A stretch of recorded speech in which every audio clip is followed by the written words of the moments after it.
My name is Adam Colazetti. I'm a co-founder of Enta Solutions. And then we have over here, Caitlin, do you want to introduce yourself? You bet. I'm Caitlin Book. I'm co-founder of Enta Solutions with Adam. And this is Jeremy Business. Great to be here. So I'm the founder and head of growth at Platinum Lead Digital Marketing Inc.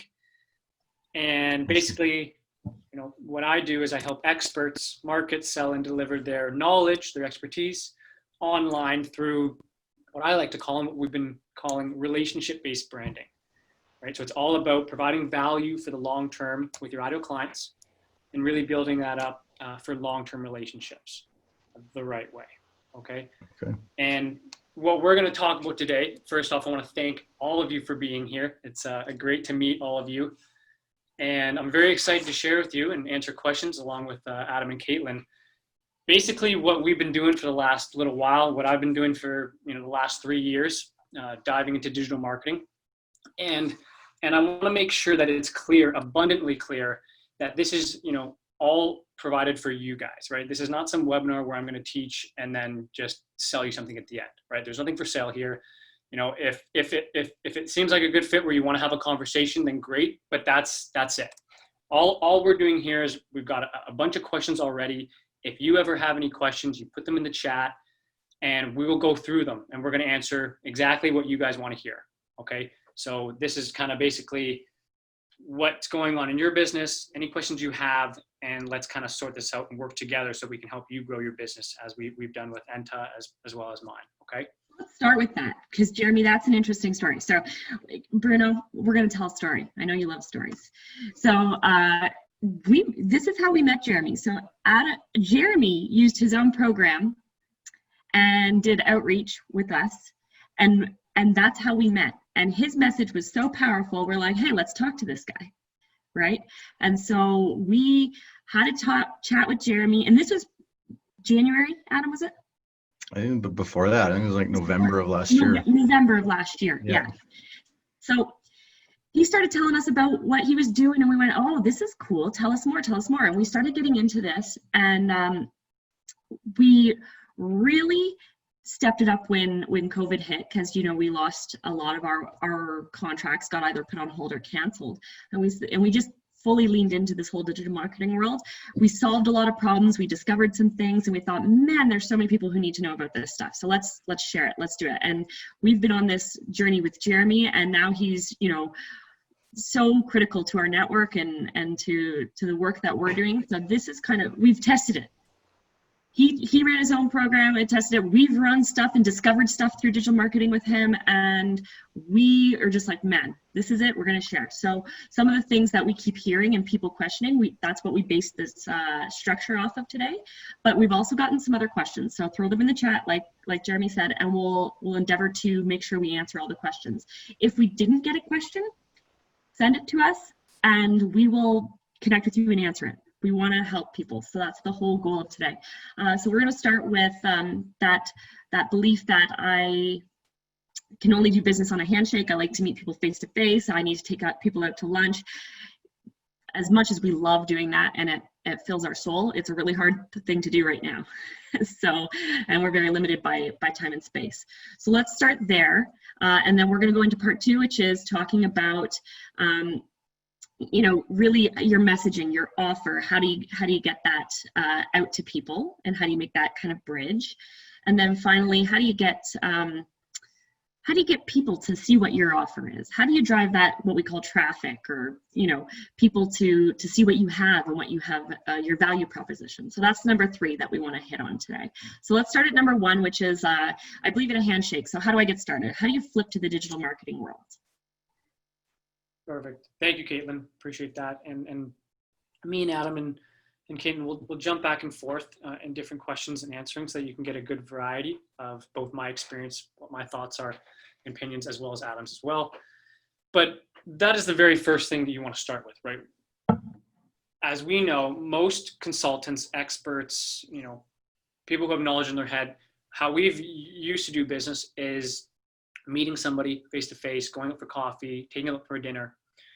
And obviously now more than ever with COVID and everything, that's just not possible. right? Even before we kind of knew that we need, a different way to do things, right? Referrals are great, but they only go so far. So how do we get more customers, more leads, more clients coming in the door? And this is where online digital marketing helps. And I know that there's a big range of what digital marketing is, but what we want to do today is just kind of basically break it down to its simplest form, because it's very simple in how you execute it. And there are too many people trying to overcomplicate this. So the main thing that I did, and what Caitlin and Adam have done to start, is first figuring out who can I specifically help? Who is the person that I really want to help? And everyone talks about, who's your avatar? What do they eat for breakfast? What do they wear? What do they enjoy? That doesn't matter. All you need to focus on, the number one thing when you start, is what's the main problem that they're having, and how am I going to solve that? Right? It sounds as easy as it is, but you'll be surprised how many people can't answer, hey, what do you do and who do you help? Right? So for example, me helping experts, I help them market, sell, and deliver their knowledge online, right? That's kind of what I like to call my refined marketing statement. So when you figure out, okay, who am I going to help? So experts, what's the problem they're having? Okay, maybe not generating enough leads. Maybe they're running ads and it's not working properly, right? So you'll find when you ask yourself this, there are multiple different problems and sub-problems that your ideal clients are having. So that's the first step. And then when you go online, and we're going to talk about this, the messaging, how you position yourself, that's where you take that statement and you push it into all your marketing material. That's kind of like the ground of it, right? And so we're going to talk about content, all this stuff, that's what feeds into it. So especially when you figure that out, then you say, okay, how can I show up? And this is what Caitlin and Adam are doing really well with content, is you focus on the problem or a single problem they have, and you create a piece of content around that. And for this conversation, a lot of B2B experts, consultants, coaches, whatever industry you're really in, primarily LinkedIn is a really, really good platform to use. And what we've found has been a really good platform, because that's where you can really build relationships, put out meaningful content, and really start generating the leads through there, right? Even without— I'm going to jump in here, Jeremy, and the difference of B2B and B2C. So business to business, we have found like LinkedIn to be a very powerful tool. A lot of the B2C, I find some of the other platforms, Instagram, Facebook, to be a powerful tool for that. Would you agree with those statements? 100%. So B2B primarily, right? So obviously I don't know everyone in this room. I'm going to assume, and please correct me if I'm wrong, that most of you here are in the B2B space, right? Yeah, B2B. Pretty much. Okay, so our conversation will be geared more to B2B, and that's LinkedIn is the primary channel to start with, right? So I'm just going to ask a question here. I'm going to kick it over to Caitlin to answer this one. So, okay, I'm on LinkedIn. I've got 300 followers, let's say, that are, my colleagues, people I've worked with, friends, blah, blah, blah. How do I get more, right? Because if I know my message and I'm putting out great stuff, I still only 300 people are looking at it, right? So how do I get that to 3,000? So how many people, that's a great question, Adam, and I get this a lot. How many people have seen those messages come in that are like, hey, I saw we have similar connections, please add me? Like those. So these are actually automated messages that come in, and there are tools that can actually help with outreach and actually automatically reach out to certain people that are, like Jeremy said, your target, and will actually send them through a messaging sequence. Now, you've probably been the recipient of a lot of these, and there is definitely a divided opinion on this, of whether, and so this is an interesting point, and I'm just going to expand a little bit, Adam, of whether people like it or they don't like it. Some people are fed up with spam emails, and some people are, hey, cool, I get more connections and I'm building. So really, what was the difference for me? And I've seen probably close to 1,000 of these instant messages in the past, I don't know, 2-3 years as it started becoming really popular. It didn't matter that it was spam, it mattered on what they were saying. Yeah, 100%. And if they provided value. So that really ties back to what Jeremy kicked us off with, is what problem are you solving and how are you messaging it? So whether you use we'll call it an Autobot or an outreach program software that actually does this for you, it's going to be hit or miss, but what's going to be the critical factor of getting more contacts and making that initial introduction, because it is going to be the message, Because if you try to do it manually, looking people up, it takes a significant portion of time. And for the most of us, we're running a business. We don't have time to do it manually, one person at a time, and go through it. But what you can do is send the initial outreach, right, with a great message. And for the people who respond, that's when you dive in and really look at their profile, talk to them, get personal at that point, because you can't just send out auto messages and leave it. If you're not going to add value, if you're not going to follow up, don't bother. It's going to be a waste. And so that kind of outreach, these softwares, and there's lots out there. And so Jeremy, I'll flip it over to you to talk a little bit about those different softwares that do outreach, but everybody's been the recipient of them. And if you don't think you have, go through your messages and check again, because you've been the recipient of these auto messages. So, and find out what resonates. What did you like? What didn't you like, kind of thing. So talk to us about the software a bit, Jeremy. Well, let me just tell you the message that I got from Jeremy that actually caused me to respond. I think that for sure. clarify. For sure. So I got a message from Jeremy, who I've never met before, last November, and it said, "Hey Adam, really love what you're doing in the industry, or in the consulting industry. Thought it would be great to have you in my network. Feel free to check out my profile. You can see what I do. No pressure at all. Thanks for your time." Yeah. That's it, right? And I was like, well, I don't know this guy, but that was very polite. That was very kind of welcoming. Seemed like he was very interested in it seemed very genuine, right? Mm-hmm. So I checked out his profile and I was like, okay, well, this guy seems cool. So I accepted. And then I got another message after that said, "Hey, thanks so much for accepting. I really appreciate you adding me to your network. I really hope that I can bring value. Feel free to check out anyone in my network. I'll be happy to introduce them to you. 100%. I'm never going to send you a sales pitch. You can look and you already know what I do. However, if you are interested, I can send you more information. I look forward to following your journey. Thanks, Jeremy." Right? So that was the two messages, right? So not salesy, very warm, very kind of, "Hey, I saw you. I kind of want to know you." That's it. Yeah, right? For sure, Adam. And it's that approach, and this is the approach that Adam and Caitlin have been taking with their business. It's all, and you guys probably guessed, it's all about value, right? And value is such a vague term, but it's just basically like, hey, how can I help you in any way possible? That doesn't say, hey, buy my services right away. Because you have to think about this. If you were going out to meet someone for coffee, you wouldn't necessarily right away say, "Hey, I got a great service for you. I'm going to buy it." Like you need to buy it, right? You would never do that. And the reason why you wouldn't do that is because you don't know anything about them. You don't know what problems they're really having, right? So when I first started reaching out to Adam and Caitlin, I didn't know specifically what their problem was, but I knew that maybe they needed some help.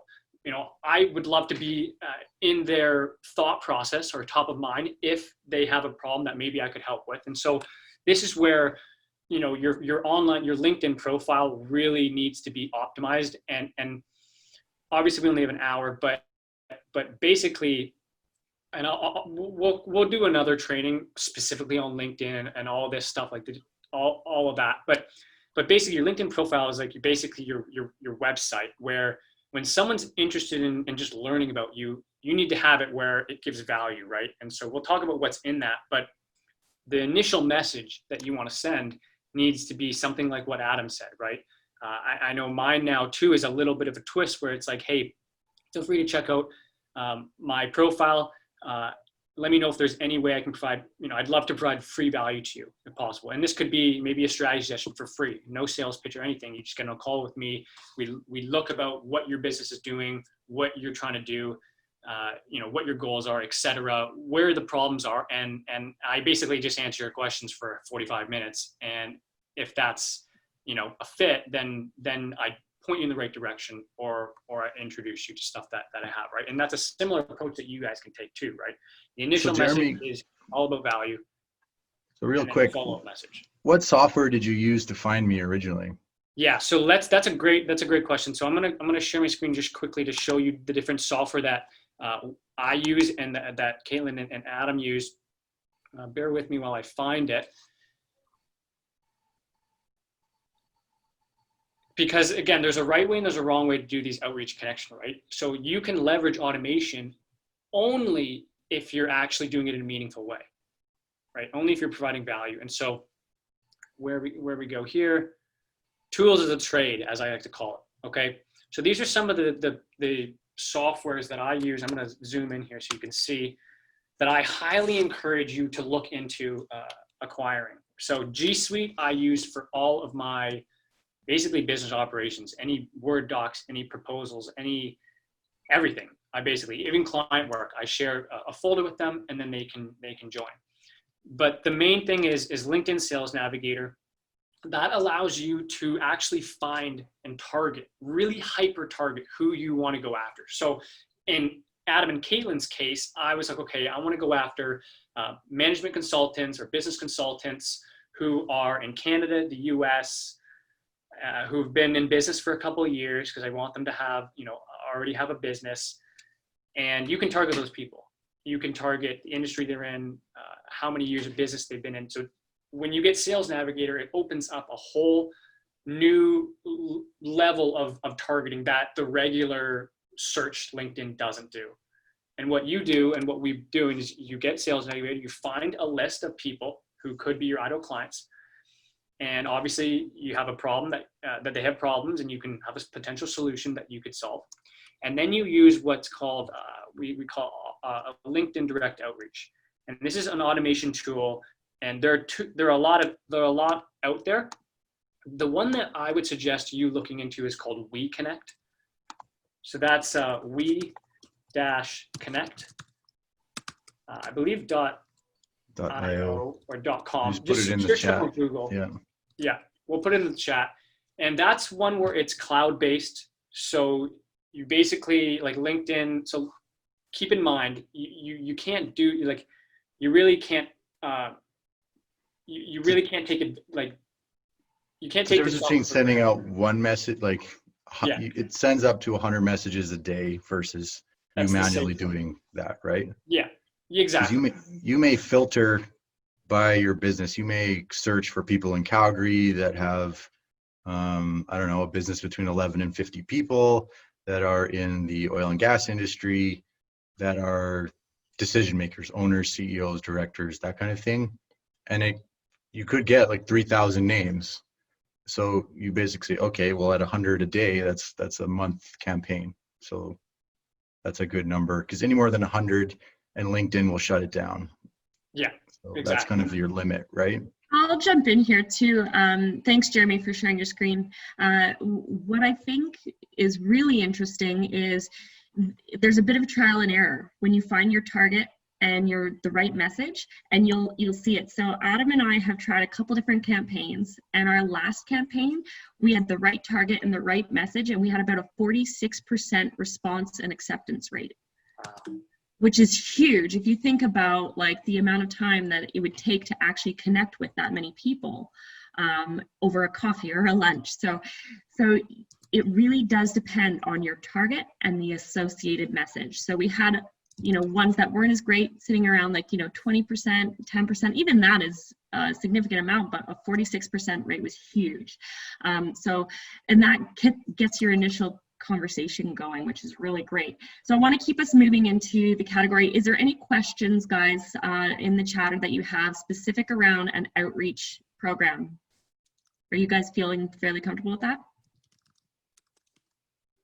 Actually, Caitlin, just curious, you say you reached out on LinkedIn and had a 46% response rate. What was your hook or your message? What got their attention? Specifically, so my very first message for that 46% rate, I was targeting entrepreneurs, and I said, hey, I see you're a fellow entrepreneur. I know it can be, tough times, owning and running a business. I would love to be able to connect with you and support each other along the journey. That was the first message. That was it. super simple. And I had people say, I have been so sick of being spammed. I loved your message. Specifically responding like that. Like they took the time to actually write a response. So that's where that messaging is so key. Like you can't just buy a program and have it work. The messaging is key, right? Does that answer your question, Greg? Yeah, absolutely. It's a nurturing program versus a hi, how you doing? You know, looking good. You want to get married. Yeah, that's exactly it. And right, like we all have witnessed, hey, I saw your profile, let's connect. Like that's not the value. There's no value there. What Caitlin did though is say, hey, are you, I'm a fellow entrepreneur. And she related. That's a key thing, right? Relatability. It's one of the top cognitive biases, right? So if you can add relatability, relevance, that's value, right? Hey, maybe you're experiencing this. Are you sick and tired of getting these salesy outreach messages, right? Or are you sick and tired of, having to meet potential clients face to face? Are you sick and tired of not having, a full pipeline? Like when you really get to know your ideal clients, you know the problem, and you can start with that. Say, hey, are you experiencing this? And it's no pressure. Are you experiencing this? Well, hey, I work with people similar to your situation. Take a look at my profile. If you think we're a good fit to have a conversation, or if you take a look at my profile, maybe there's some way or the content to provide free value to you, right?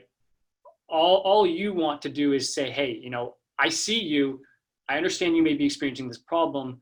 Let me, I'm here if you need, if you have any questions or if you want to talk further, right? It's not salesy. And then the second message, usually we send it about, an hour 20, probably an hour after they connect with you, where it says, hey, thank you so much. And we'll send you some examples. We have all your emails. We'll send you examples of the right way to use these and templates.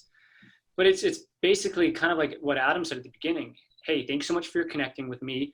I think you're doing really great things. If maybe you're having this problem, here's a content video, or here's an article that I wrote specifically for this. No pressure. Maybe it's of value to you. If not, let me know and I won't message you again, right? But if it is of value to you, maybe we can talk more, right? So it's just a slightly different approach than what everyone else gets. 95% of the people who say all these like, hey, let's connect. And then the second message that they send is a sales pitch. Yeah, totally. And if so Raf, did you have a question? You went off mute for a second there. Oh yeah, just a quick question. I was just wondering, when you test these messages, how do you go about testing it? Would you select a select group of people, and then when do you know that message has worked or not? Like, how did you get up to your 46%? Oh, so the cool thing is like these softwares, these outreach softwares actually give you dashboards. So right. We've only tried the WeConnect one. I know Jeremy's tried a couple others, but he said he really liked WeConnect. We trusted him and went with it. We get dashboards. Every campaign we see stats. We can see progress. We can tweak it as necessary. But it automatically does it, and it automatically connects to your LinkedIn, which is kind of cool. So the messages go through LinkedIn and you manage them through your own LinkedIn profile, which is pretty cool. I see. Okay, thanks. Yeah, I've so now that you have, so now you're building up your following. You've gone from 300, like me, for example, since I started that in November. So let's say January of this year, I think I had 300 or 400 contacts, and now I have almost 3,000. So 10 times in 6 months, right? And they're quality contacts too. They're not just random. That's another good point, they're people right? who are in your specific ideal client pool. And so why is that important? Why do we care? Well, that's has to be because for sure. So now you have that pool of perfect prospects that are ripe for receiving value from you. And messages only go so far, but now you actually have to create content, and this can be in the form of, and we'll send you a video where I outline all the different types of content, how you can actually create the content, how you repurpose it so that it doesn't waste your time, so that you can spend an hour a week and create a month's worth of content. We'll send you a video for that. But basically what you want to do is, the way I like to do is create videos, whether a 10-minute video based on a particular problem. So maybe my idle clients are having problems with, it could be their website's not converting properly. So maybe I create a post that's like, hey, the top 3 optimization tips to transform your website into a lead generation machine, right? Something simple like that, where if you have that problem, you're like, oh, okay, I'm kind of interested in that. And that will pop up on every single one of your connections. So now, as Adam says, you've got 3,000 connections, that pool, it'll show up on their newsfeed. And they'll have the opportunity to watch a video, or if it's an article, read the article, or if it's just a short form post, read that. And if they get value from it, they can comment, they can like, they can share. But more importantly, if they get value from it, they'll keep reading it eventually, right? So don't worry about if your first post doesn't get much engagement. It's about the consistency of it. So just keep putting out content that's of value, meaning it speaks to the problem. It's not just a meme that you found, or it's not just an article that you're sharing. It's actually, okay, what's the problem? What's the mini solution that I'm going to give them for free? You're not telling them how to do it. This is the important part too. Don't tell them how to do it. Show them what they could do. And then if they're interested in learning more, they can reach out to you and send you a message and say, hey, I really, I've gotten this a lot where, hey, I really like that. Like I had a Sales Navigator post a few months ago saying, hey, here's how you use Sales Navigator. Here's some of the targeting. If you want a 45-minute free strategy session where I will put in your ideal clients and we'll find them for you, let me know.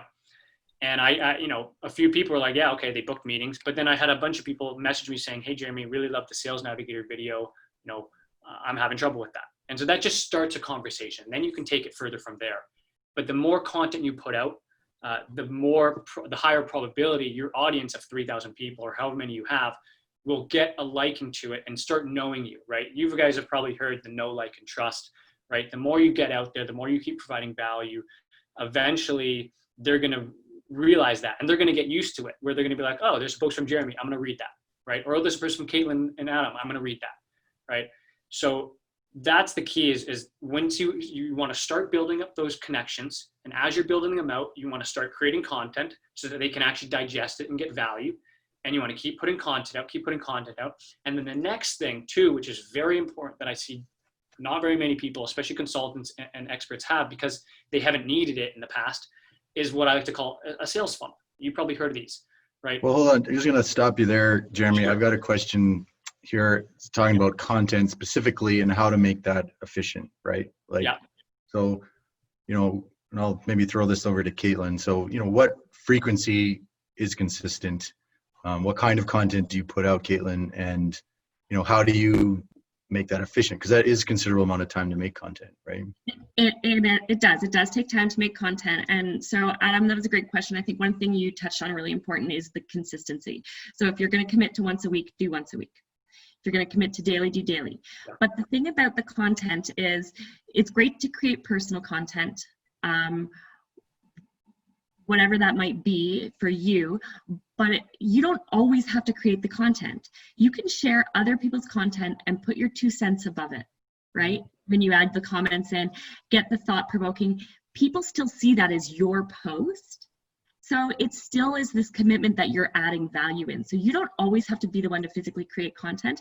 But again, to the point that we talked about, Suraj, before, is that it is making it a specific message. So like testing it out.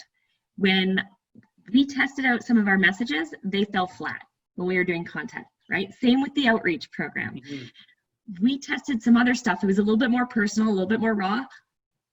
Huge viewership, okay? Huge viewership. So there's going to be some testing with your content. Some things will land, some things won't. But that should be where you take back to your business proposition and your value proposition. People really resonated with this. It's important to them right now.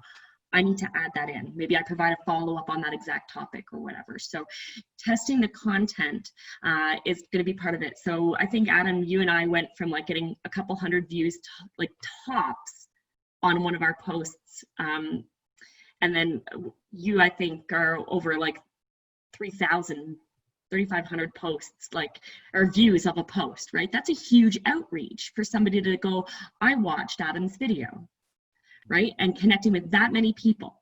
They took the time, and that's huge. And the way what I typically do because when I started, Jeremy's like, well, you should post every day. And I was like, every day, do you know how busy I am? Like, Yeah. I don't have time to do that. Like, I don't have time to come up with something every day. So I was like, okay, like I'll try every Wednesday, I'll try to put something. And then I got kind of better at it. And then I was like, okay, well, maybe twice a week. And then it just kind of ramped it up kind of organically. I didn't just overnight decide to do it every day. I think that's overwhelming. I think if you start with once a week and then build to it. And then also what I learned is really handy is I'll pick like an hour and I'll film like 5 videos of me talking about stuff, right? I'll kind of have some ideas in my head and I'll film them. And now I got 5 videos and then I kind of drip them out over the next month or so. So I kind of do a month's worth in one go, and then it's kind of done because, weeks just get away from you, right? Yeah. And then sometimes, if I see sometimes there's like comics having to do with The Office that are kind of funny, I'll post a comic and then make a point about it. Like Caitlin said, I'll comment on somebody else's stuff. It doesn't always have to be this grandiose, grand production, right? Like sometimes it's, I quickly whipped up my phone and filmed a 20-second thing and I threw it out there and because I thought it was interesting. I use this tripod and I put a gimbal on it and I put my phone on it, and that's how I shoot all my videos, right? And as long as just to Caitlin's point, personal touches really help in stories. So as long as you can, maybe there's experiences. Everybody every day has experiences as they go through life. If you can tie an experience that you have, maybe, a lady walking her dog and the dog gets away from her. I've used this example before, right? And that's kind of like business, right? You think everything's going well and then something happens and your business gets away from you, right? If you can tie those two together, that's a really personable, relatable post that you can do. And you can create a quick, couple minute video.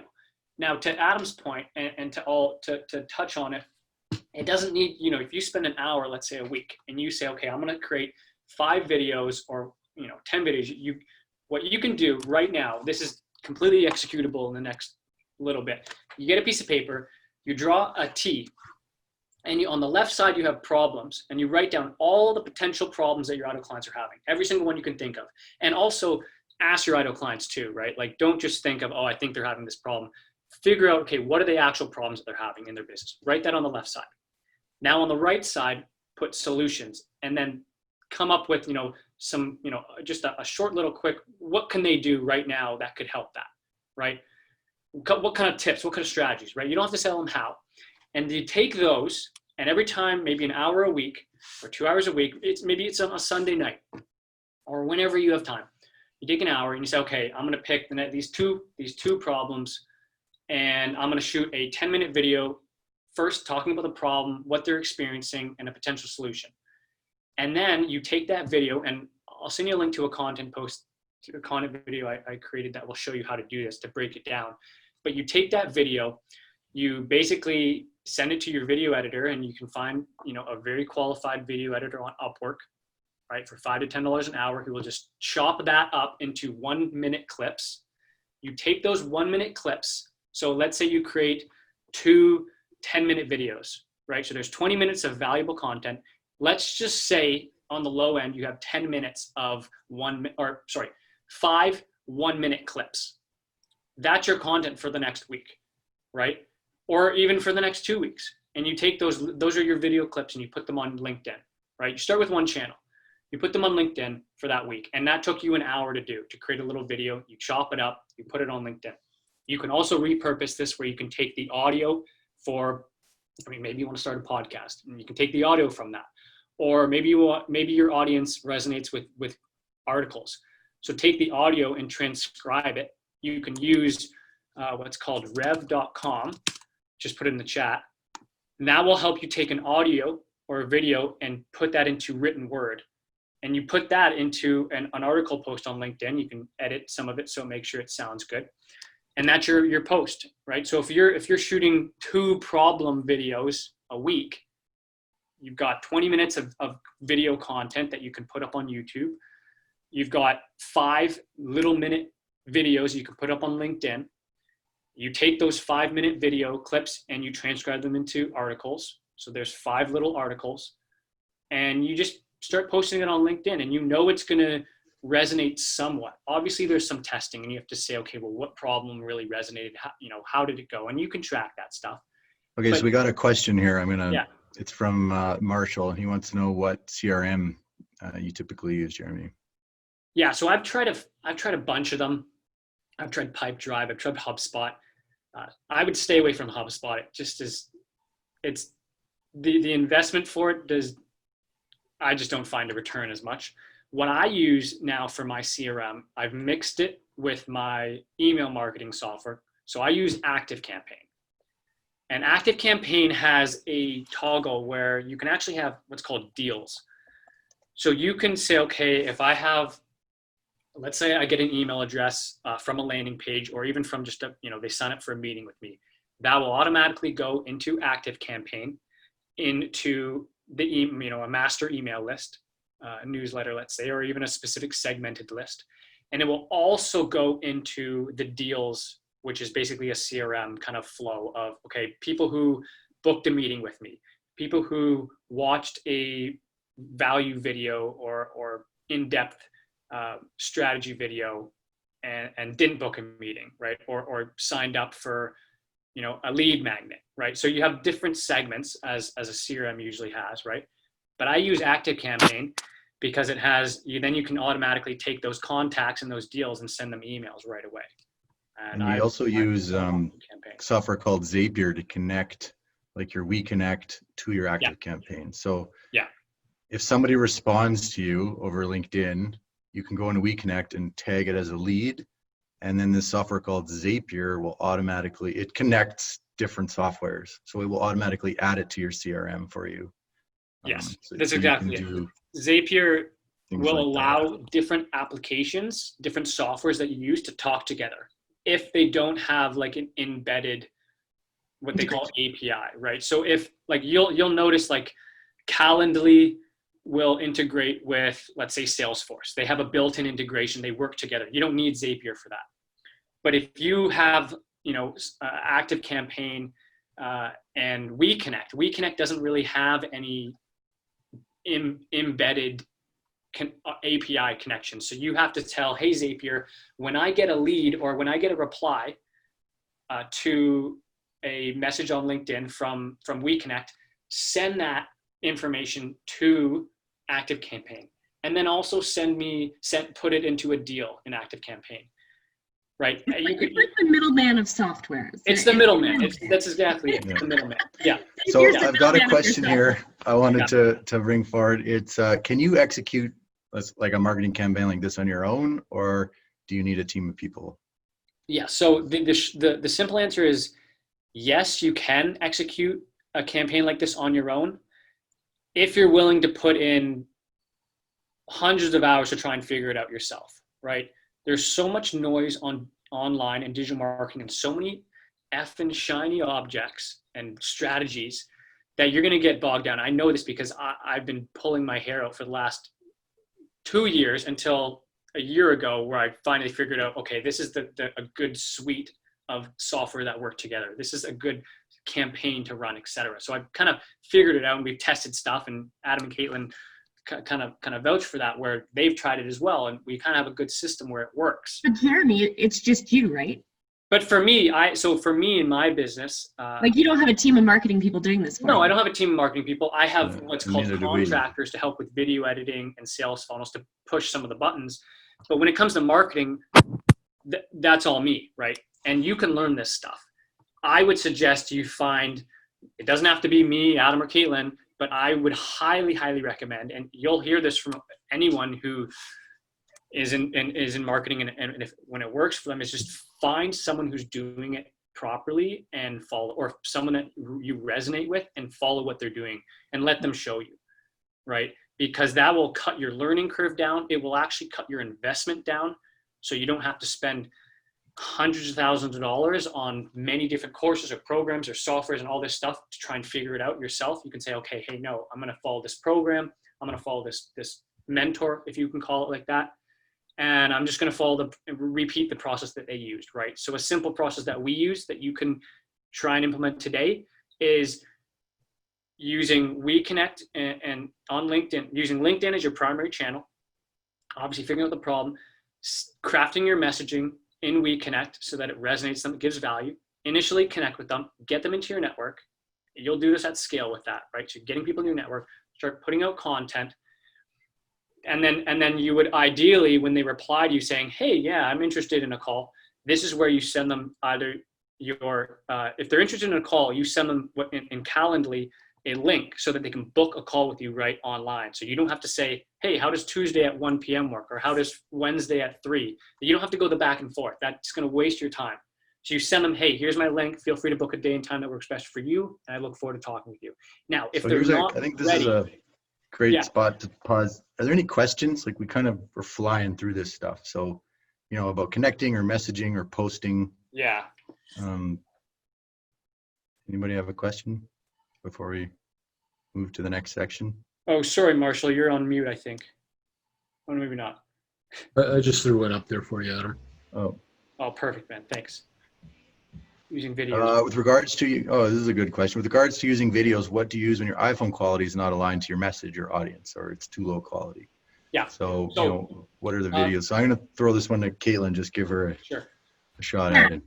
So there's a certain balance, right? Obviously, there's a certain time and place where good is good enough, and you want to get it out there. So there's some people who are so worried about the highest quality that they can never get a video out there, and it takes them months to do it.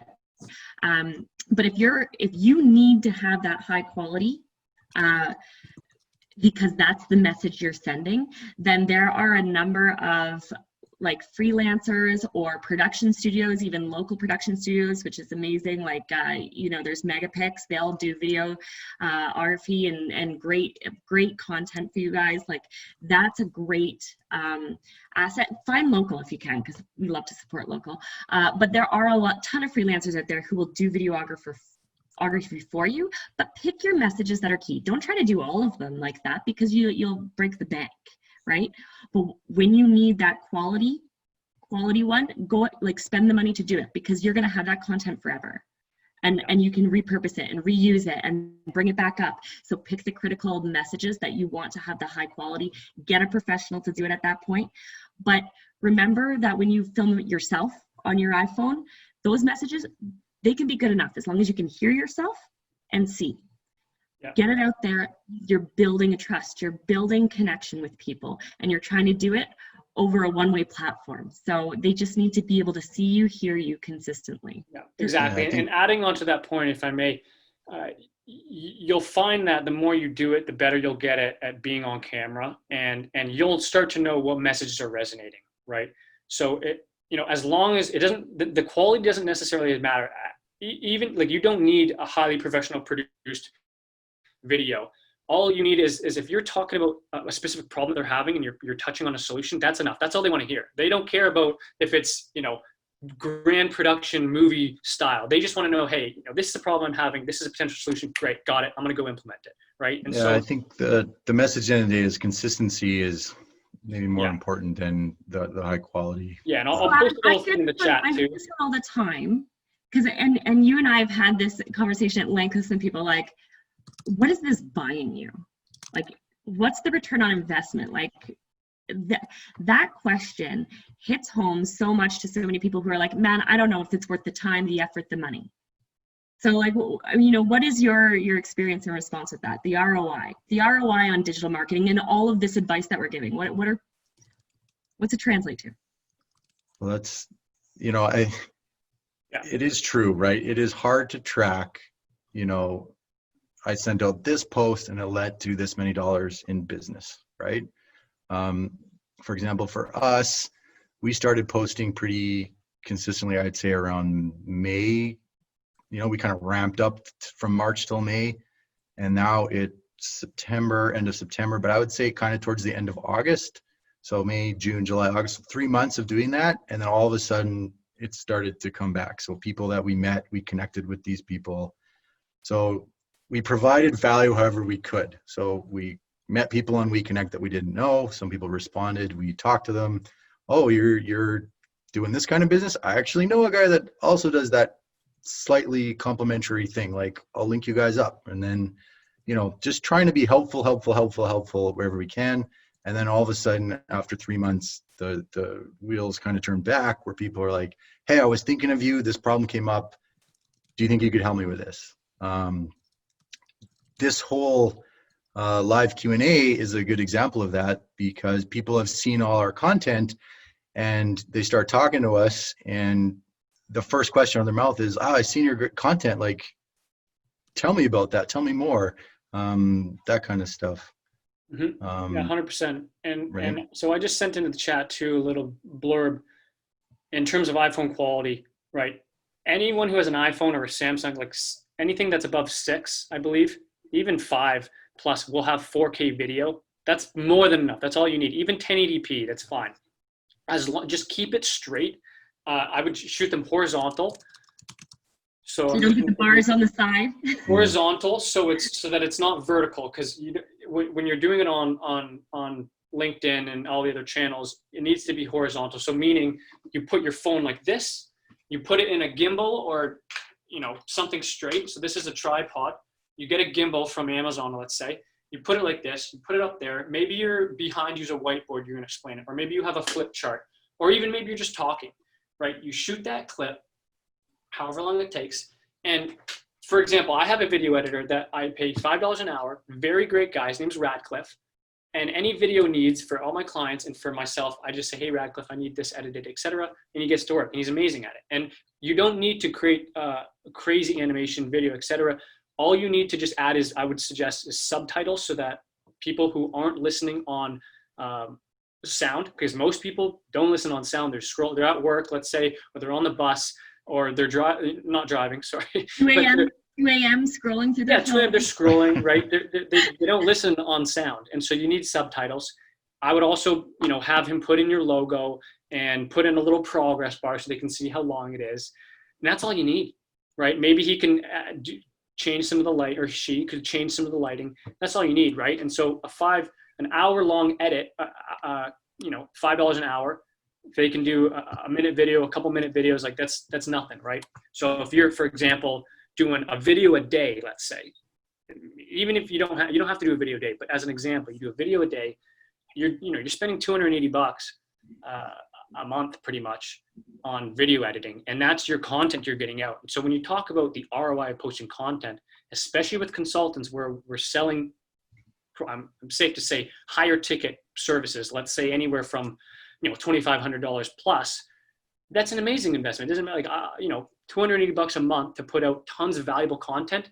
You're going to get potential clients messaging you. You're adding value to that pool of people, right? And as you get more people in, you're giving more value. I'll spend $280 every day to get a potentially one person or two people to buy, a program of mine, or a consulting or a done for you service, right? So I think this is a really good spot to talk about ads. And before I do that, sure, I just want to, Suraj made a good comment here about that Doodle is an alternative to Calendly. I'll just add that if you have Office 365, you can do it through Teams as well. You can do that auto booking. Yeah, so there's lots of options out there, and you got to fit the one that fits with you and the software that you have. If you can minimize costs by not purchasing another software, go for it. We're all about efficiency. So we get a lot of questions. Sorry, Caitlin, just to jump in. We get a lot of questions from people because they say, well, I spent $1,000 on a LinkedIn ad and I got nothing out of it, right? So like, where does ads come into play? Yeah. I'll throw that. What I would suggest is don't worry about ads right now. Don't spend your investments on that yet. You need to test your messaging and your content before anything else. You don't know, like, the reason why they're not getting a return on ads is because the messaging's not working, whereas they're not giving value. They don't know what the problems are. So they haven't tested enough. And so they're just putting out one video on an ad, hoping it's going to work, crossing their fingers and praying that it's going to give them a return. That's not how it works. You need to when you put out enough content, you'll know, okay, the main problems are these three, right? I'm going to take those three and create different hooks, different angles that are going to resonate with my audience. I'm going to try it out. We're going to create 5 to 10 video ads, and we're going to spend, let's say, $5 a day, $10 a day on YouTube ads. LinkedIn ads are a little more expensive. I wouldn't start there. I would suggest start with YouTube ads because you can target on videos. I would suggest if you do LinkedIn ads, you just need to know your audience and your messaging is going to convert. And you'll know that when you test out the content. You'll see, okay, this video that I talked about this problem, that talked about this potential solution, is getting the most engagement. Okay, my audience is really liking it. That's what I'm going to base my ad around. And then I'm going to give them a call. Let me ask you this, Caitlin. How many ads have you purchased? 0. Yeah. Right. Yeah. 0. So interestingly enough, like that, we talked about hitting on that right target and getting 46% response, right?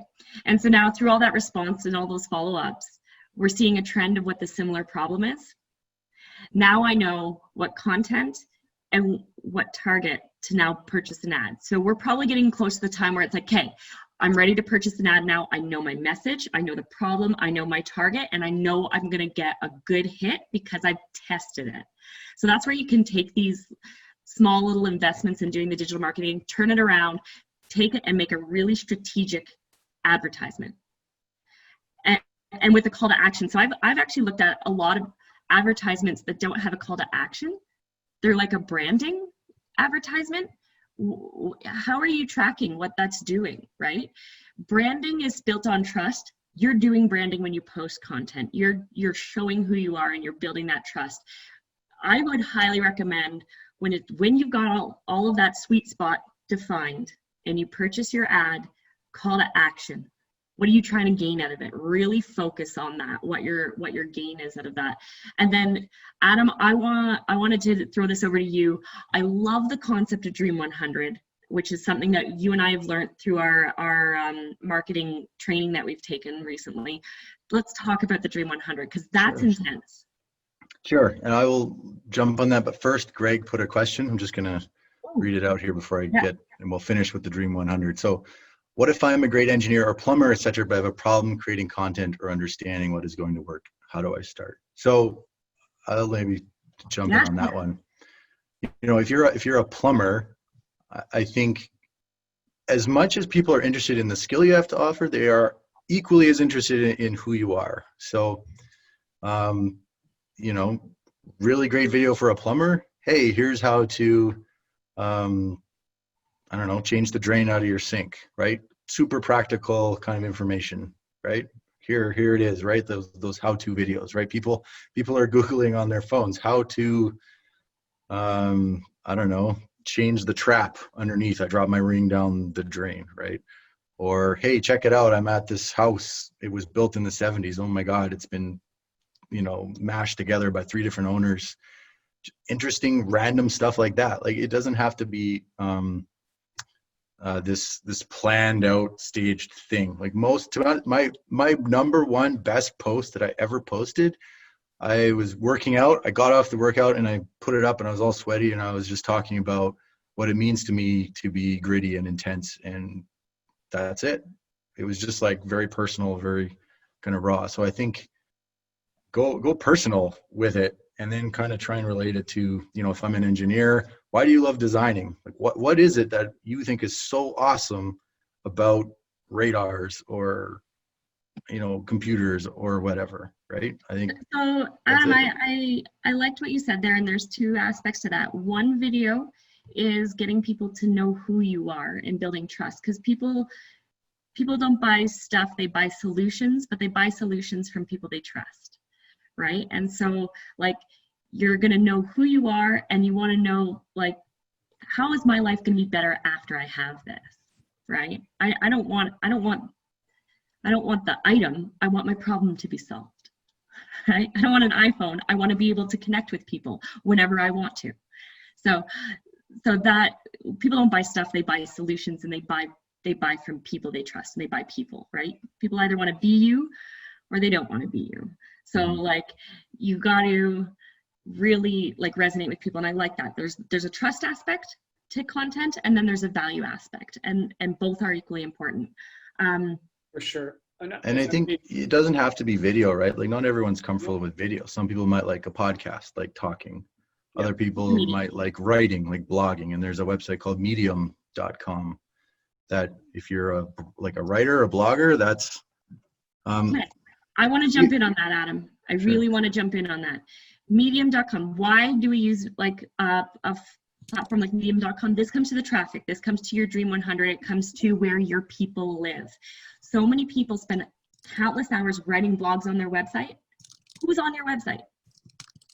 Nobody lives on your website. Nobody has it as their homepage. I mean, if they do, that's the hottest type of sales right there, is the person who lives on your webpage. Medium.com, and there's anchor.com for podcasts, medium.com for blogging. There's already traffic there. Go where there's already traffic. Locally here in Calgary, you have Calgary's Business. Go where the traffic already lives. Post there, get on there, buy advertisements there, go where your traffic already is. So that's why it's really important to not try to drive traffic to a place they don't want to be, right? Go to where they live. That's where you set up and put your video. Yeah. People are already watching cat videos on YouTube. They're already there. They're waiting. They're waiting for something to grab them. So be that person. Which brings us, like, is this a good time now, Adam, to go to the Dream 100? Because Sure, yeah. I think this is such a cool concept. Yeah, well, keep going. I sense your excitement here. We've got a few minutes left, so let's hear it. Okay, I'll go fast. Dream 100. I know 100's a lot, so maybe start less. These are people that already have your audience. If you're a business coach who already has the audience that you want, maybe it's Tony Robbins, right? Those people already live there.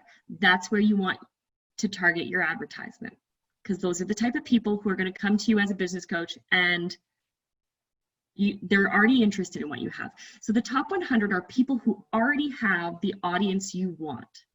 How do you play it up to their audience? So for example, there's a couple things you can do. You can follow certain people who have a bigger audience. You can try to work with them, provide value to them. So for example, let's say you're following somebody famous and they post. Comment, be the first person to comment on their post, and comment consistently on their post. Provide value, provide value, provide value. And one day, it's not going to happen tomorrow, one day you're going to start seeing their followers follow you. And so that's a long game, long game. They call it the Dream 100 for a reason, because it's the dream, it's the vision, it's the long game. But if you start doing that, and 100 was a little bit much for us, right, Adam? So we started with like 5. Yeah, we reduced it down to like, all right, let's pick one. One. Let's start with 1. Yeah. Keep providing content, keep providing value. When they post something, you share it, you like it, you put it out there.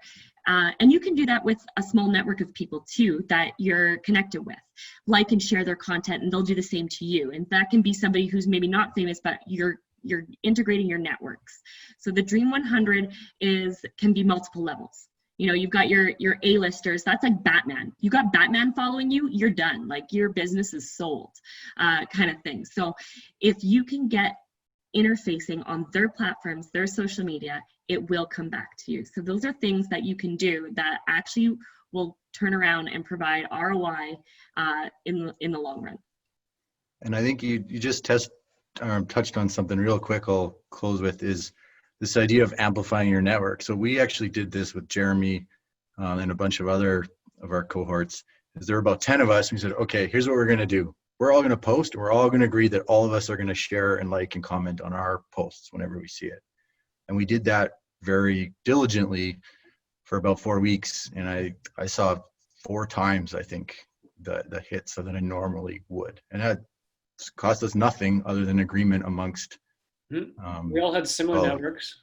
Right. We all had similar networks. We had similar people that we wanted to reach out to. And again, to the Caitlin's thing, right? Like, Dream 100, right? There are people in Adam's network that could be great potential clients for me. There are people in my network that could be great potential clients for Caitlin and Adam, right? And so if you just kind of, basically you add value by association, right? And a quick example too, with the plumber thing, right?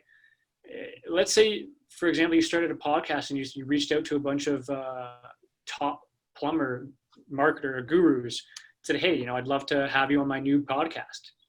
Chances are some of them will say yes. You do the podcast, and then you get onto their show, or they share your show to their audience. And if they have audiences of however many they have, people will start following you, right? People start reaching out to you and wanting to talk with you. And so that's just the kind of the association, provide value. It goes a long way, and it's a long-term play, right? That's why, you know, digital marketing is not a short-term right? Shouldn't be. That's not the focus you should have. You want to focus on the long term, and it can do really, really well and wonders for your business. Great. Yeah. So we Thank have you some so much. follow-up stuff to give you guys. Yeah. We appreciate your time a lot. And we want to send you some email. Jeremy's promised you some videos that he's going to send to the list of registrants. So thank you so much for your time and for joining us. And if you come up with a question later, feel free to send it our way. We want to honestly provide value and help everybody out and share this amazing journey that we went on. So thank you so much, and feel free to reach out to us. Mm-hmm. Another thing too is, if you guys enjoyed this and got value out of this, I'm fully happy to do this another time, right? So again, if you have any questions, you want to let us know, we can answer more questions in a week or 2 weeks or whenever. So if it was of value to you and you want to continue this conversation and relationship with all of us, I think we all would like to do that too. So let us know what you want and we'll be here for you, okay? Great. Thank you, everybody. Thanks, Really everyone. appreciate your Have a great time. day. Thanks so much for coming, guys. See ya. Great to see you all.